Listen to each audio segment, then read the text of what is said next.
అందరికీ నమస్తే అండి. ఈరోజు వీడియోలో మనం తులసీమాత వైభవం గురించి కొంత తెలుసుకుందాం. మహా ఔషధి నమస్తుభ్యం నమస్తుభ్యం గుణోదదే హరిప్రియే నమస్తుభ్యం నమస్తుభ్యం కృపాకరి శ్రీ తులసి అంటూ శ్రీ తులసీమాతను పద్మపురాణంలోనూ నారదీయ పురాణంలోనూ భాగవతంలోనూ కీర్తించారు. మరి అటువంటి ఔషధాల గని అయిన తులసిని స్పర్శించడం వల్ల, నామాన్ని స్మరించడం వల్ల కూడా మనకు అనంతకోటి పుణ్యములు చేకూరుతాయని, అనంతమైన పాపరాశి దగ్ధమవుతుందని చెప్పారు. మరి మనకు విష్ణు ప్రీతికరమైన తులసి గురించి మాత్రమే అందరికీ తెలుసు. గోలోకం నుంచి బృందగా భూలోకంలోకి అడుగుపెట్టిన తులసీమాతను వివిధ రకాల తులసులు 2000 రకాల పైచిలుకు తులసి వనాలు మనకు ఉన్నాయని, తులసి రకాలు ఉన్నాయని తెలుసుకోవాలి. అందులో కేవలం 18 మాత్రమే భారతదేశంలో ఉన్నాయని, మిగిలినవి మనకు తెలియని ఇతర దేశాల్లో పెరుగుతూ ఉన్నాయని మనం తెలుసుకోవాలి. అయితే ఇక్కడ తెలుసుకునే ముందు ఇంకొక విషయం, ఈ 18 రకాల తులసుల్లో ముఖ్యమైనది కృష్ణ తులసి, రామ తులసి మరియు లక్ష్మీ తులసి. ఈ మూడింటిని ఇంట పెంచుకుంటూ తులసీమాతను లక్ష్మీ స్వరూపంగా భావించాలి. ఇందులో మనం కేశవునికి మాత్రమే ఉపయోగించే ఈ తులసి దళాలను శివునికి అర్పించకూడదా అని అనుకుంటాం. కానీ శివునికి తప్పకుండా అర్పించవచ్చని మనకు పద్మపురాణం చెప్తోంది. ఎందుకంటే పార్వతీమాత ఒకసారి తులసీ స్మరణనైన సర్వ పాపం వినశ్యతి, తులసీ స్పర్శేన నైవ వశ్యంతి వ్యాధయో స్మృణాం అన్నారు కదా. మరి మనం తులసిని కేవలం కేశవునికి అర్పిస్తే ఎట్లా? మనం లోక జననీ జనకులం కదా.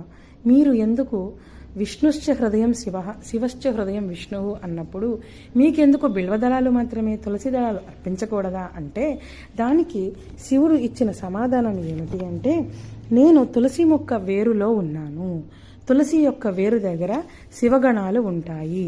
ఎవరైతే తులసీమాత ముంగిట అలికి గోమాత యొక్క గోమయంతో అంటే ఆవు పేడతో అలికి దీపారాధన చేస్తారో వారి చేసిన ఆ దీపారాధన వెలుగు వల్ల ఆ భూమాత సంతుష్టురాలవుతుంది.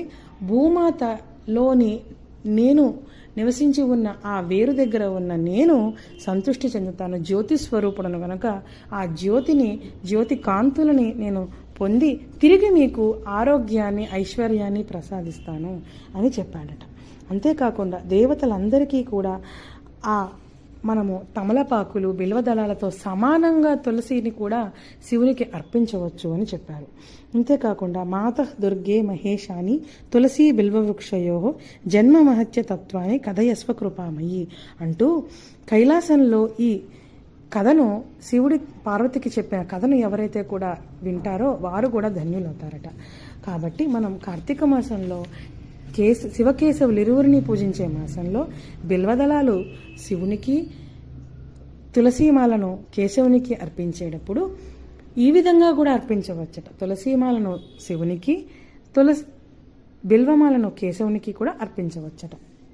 అంతేకాకుండా స్త్రీలలో నీవు ఉత్తమురాలివి, సూర్యచంద్రులు ఉన్నంతకాలం స్త్రీ తులసికి ఎవరైతే నిత్యం దీపారాధన చేస్తారో వారు వైకుంఠ ప్రాప్తిని, కైలాస ప్రాప్తిని పొందుతారట.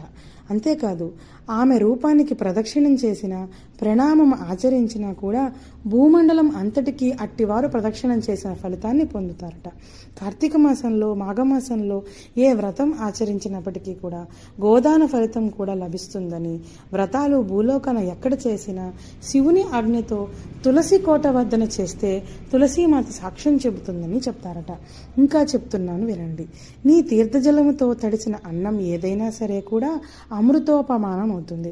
కాబట్టి మనం దేవతలకు నైవేద్యం పెట్టేటప్పుడు కూడా, సంప్రోక్షణ చేసేటప్పుడు తులసి దళాలను అందులో గనక మనం ఉంచినట్టయితే, వాటిపైన ఉంచినట్టయితే అది అమృతతుల్యమై ఆ నైవేద్యాన్ని తిరిగి మనం స్వీకరించినప్పుడు ఆరోగ్యవంతులము, భాగ్యవంతులము అవుతాం. పరమ పుణ్యాత్ములకే అది దక్కుతుంది.